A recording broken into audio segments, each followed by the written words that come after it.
We're always constantly being tormented or typecast as circus geeks, riding along one day along a trail with a mother and her young son, and the woman says to her son as I rode up, "Oh look, he's riding a unicycle just like the monkey in your book."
A lot of people stop and they just see a unicyclist, and you just have to stop and say, wow, look at that guy. That's a ridiculous thing to ride on. Why would you ride that? On first encountering one, it does look like a pretty impractical machine, so they're overtaken with how unreasonable it seems to be using it to do anything, and kind of fail to notice what's actually being done with it.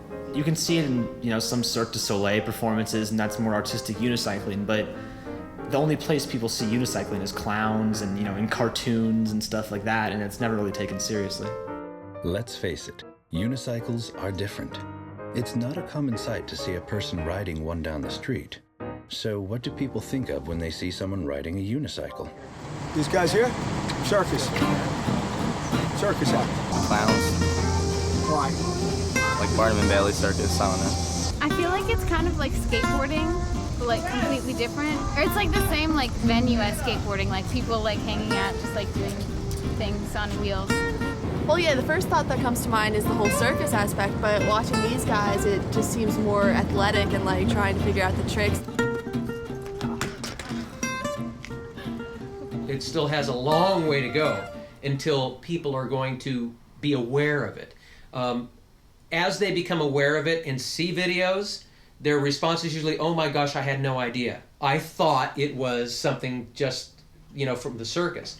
But once they realize the distinction, because clowns ride bicycles too, it doesn't mean that if somebody's riding a bike, they're in the circus. When it started, it was basically a circus skill. Most people still don't know it as much more than that.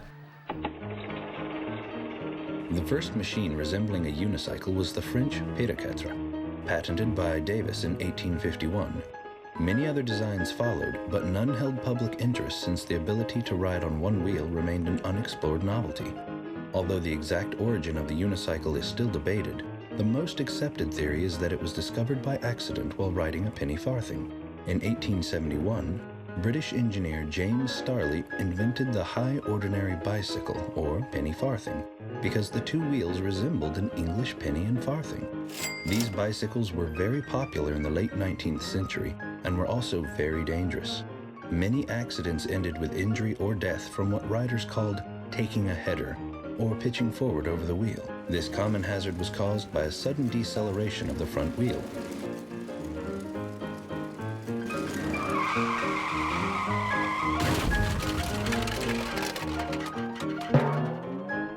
Some riders who started this pitching action must have figured out how to remain balanced over the front wheel and return to normal riding.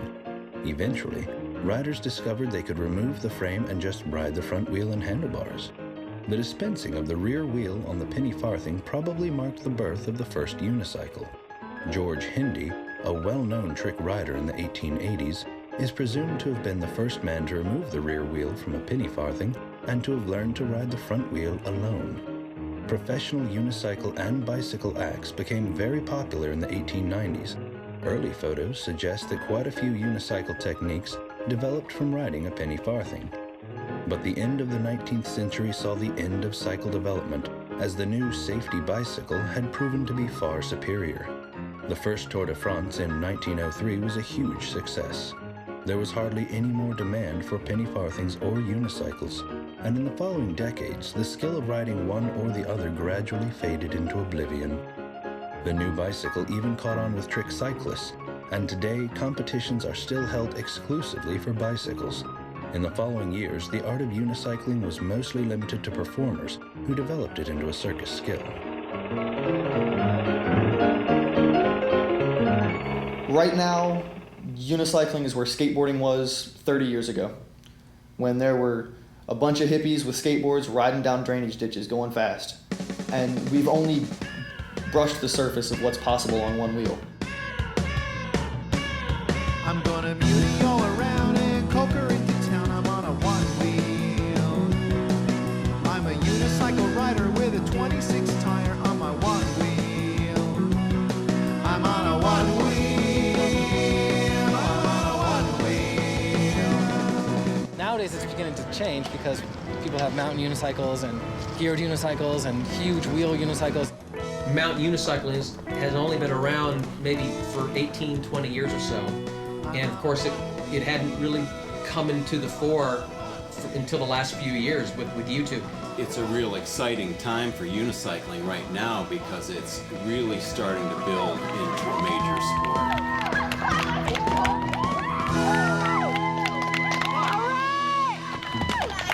To get into unicycling, there's a learning curve. You have to put a lot of effort in to ride a unicycle, and I feel like that takes away from its commercial value.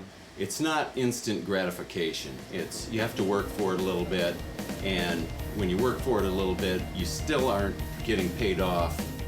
It's like learning to walk all over again, because while you do have the side-to-side balance from being able to ride a bike, you have to relearn how to control your front-to-back balance.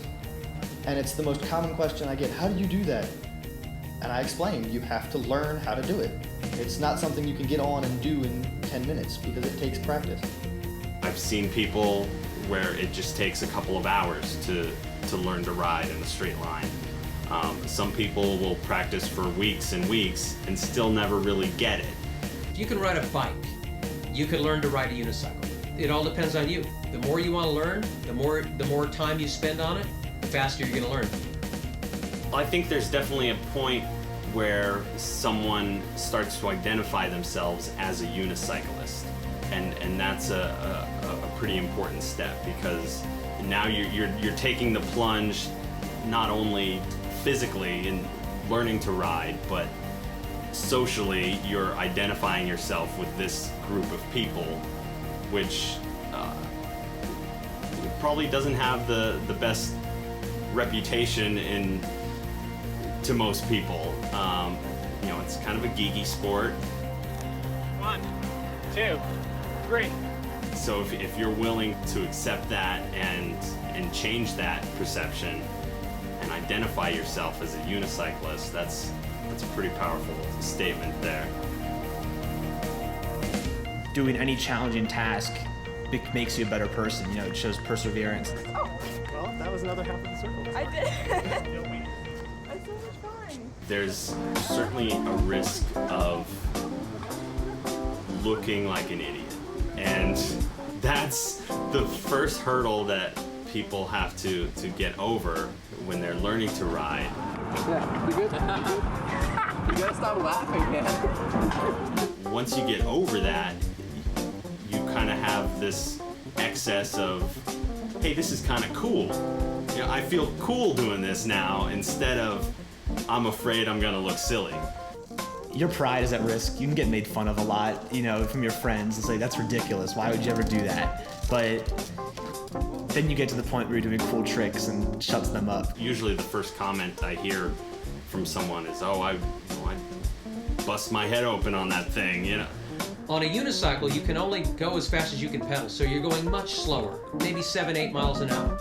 easy to just run it out if you fall off. And normally on a unicycle, since you have no handlebars in front of you, no chain, no frame, and anything, no other wheel, you are clear of the unicycle whenever you fall. And you usually land on your feet. Whether you go off the back or off the front, you land on your feet. There are exceptions though. The higher the risk that you're taking, the higher the probability that you may not land on your feet.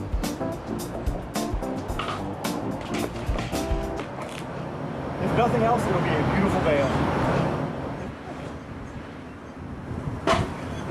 Fuck yes! Pardon my French. Joey, you just witnessed my first handrail grind, and it's all because of this lovely documentary that you pushed me to do it. Well done. I bet you feel good. I do. It's like a relief. Now I know I can try other ones. That feeling is just so great. People know it from skateboarding or any other extreme sport. Just the feeling of landing a new trick for the first time is so satisfying that it stays with you and it pushes you to learn more. I honestly think learning to crank flip was the biggest step forward that I've had in a long time. It's opened up the door for so many new street tricks, and you can only build from there, but it's really the baseline trick that you have to get to make any kind of street riding possible and fun. It does not say no unicycles. Which means I'm not breaking any laws, so let's have at it. I tried skating, BMX, and extreme inline, and I was okay at all of them. I got the basics down pretty good, but had a really hard time progressing, getting good at the sport. And I stayed home sick from school one day, my 6th grade, 7th grade year, somewhere in there, and saw Chris Holm, a professional mountain unicyclist on Ripley's Believe It or Not, and thought to myself, self, let's try that next. And it stuck. I got a unicycle a couple weeks later, and the more I looked into it, different ways you could use it, it was like, hey, this is a lot of fun, and started learning new skills, and it just took off from there. The more I started unicycling, the more muscle I started building, both lower and upper body. It takes a great deal of core strength to stay vertical and make the tricks, and even riding downhill is a very tedious workout. I plan on sending my audition tape to Cirque du Soleil. Next level up from Ringling Brothers, basically. It's a circus for adults, if you don't really know. There's a lot more artistic stuff going on in it, and I'm hoping that my unique style of unicycling will help me get into the company, because I've watched plenty of different stuff on the company and never seen anything quite like the unicycling I do. And I also have juggling skills and trampoline skills, all of which are required for the audition tape, and I'm hoping that some of those extra things will kind of boost my capability of getting in. There's not quite as many restraints on the things you can do and the things you can try if you're riding just for your own enjoyment. If you're performing with it, you've got to follow some guidelines as far as who you're performing for and what they want, and you've also got to try and keep things entertaining for the people that are watching instead of just entertaining for yourself, which in my opinion is actually more difficult than just riding for fun. Well, it's really difficult to show people the difficulties in unicycling because most people have never tried a unicycle, let alone try to entertain them on the unicycle. So I guess to show an appreciation for it, I try to make it entertaining, and that kind of fits in my personality. And to become a professional unicyclist and earn a living doing it, you have to kind of entertain people. Well, my stage name is the Unicycle Lady, and I'm predominantly a variety entertainer. I didn't even know I could do it for a living, although I had this envision of dancing on a unicycle. And I'll never forget this woman. She was in her late 60s. She was so ecstatic because I finally brought to her what she wanted unicycling to look like. And she had been unicycling all her life, but she never could, incorporate the music to the unicycle.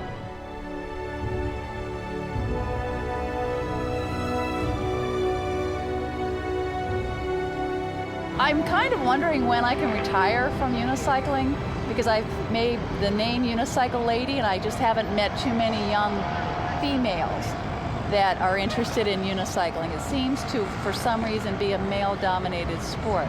Come on, girls.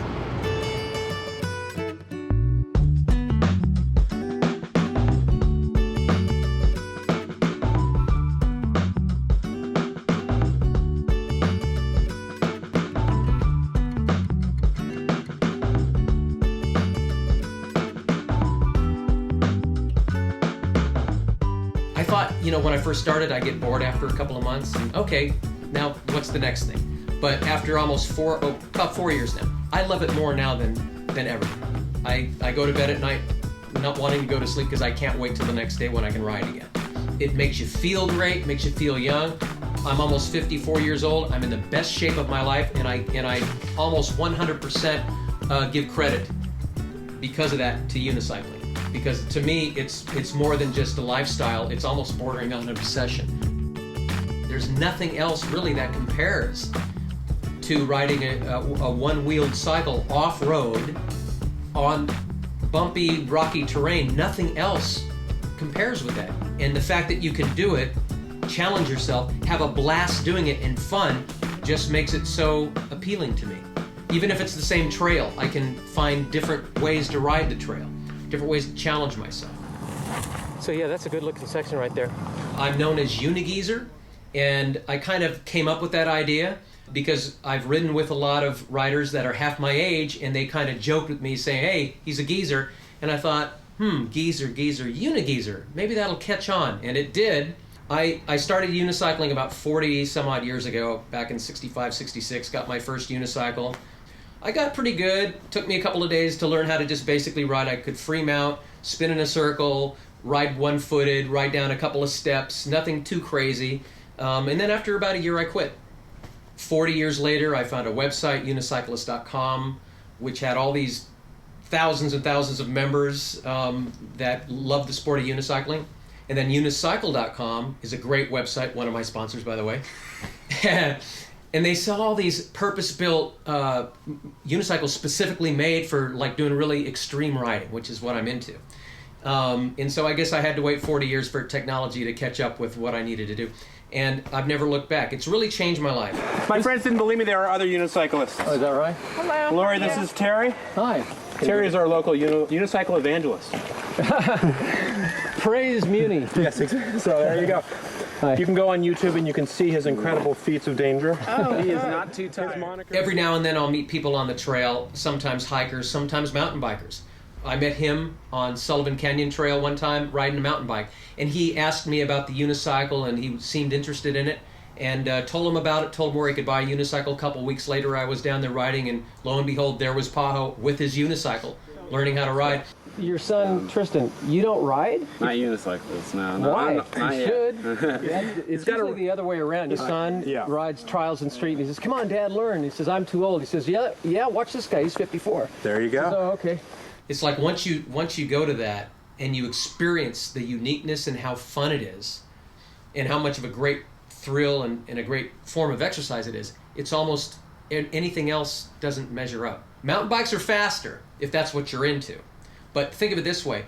You're getting a greater workout on a unicycle because you don't have, like a bike, you don't have gears to help you climb. You have no handlebars to rest on. You can't coast. There's no freewheel, right? So take away all those things and it's 100% you. It's not just a circus act, and that it's a serious sport and one that's on the rise. It's one that's going to gain in popularity, so get ready for us. We've all heard of extreme sports like motocross and base jumping, but unicycling? This is kind of crazy. Allie's live in Torrance with a guy who calls himself a Unigeezer. Let me just say, this is a great example of why everyone should unicycle. Yeah, exactly. You look super young.